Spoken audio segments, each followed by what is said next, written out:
All right, have you ever spent way too much on electricity through the winter time, keeping your rig warm, or propane, or gone through propane bottles? This winter was no exception. We were going through propane after propane, and electricity was hiking up in the RV, in our full-time RV, just trying to stay warm. I want to show you guys this, I guess for lack of better words, this hack that I found out there. It just Velcros to the side of your wall, keeps your door open, but it also is a magnetic strip like this that you can walk in and out really easy. It cinches up like that. Now your cold point in an RV is going to be at the door because it doesn't seal. It always opens and closes. And so what a great little idea to keep your trailer insulated. Now this is also going to work if you have an AC too, because the heat is going to block that heat from the sun coming in. So we're going to test this out this summer and see how well that works, as well as trying to keep a little trailer space cooled down. You can see here we're renovating this trailer, and every little the older the trailer, the more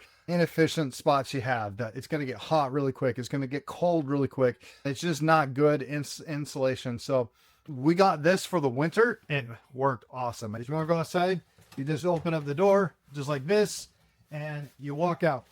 And we just walk out to the outside. It cinches right back up. And if you're ready to come in, you just poke it, just like that, and it comes on in. It keeps the RV insulated very, very well. Plus, also another bonus thing that we have is that the light in the day, when the morning, the light doesn't come in here as well, so you kind of block that light.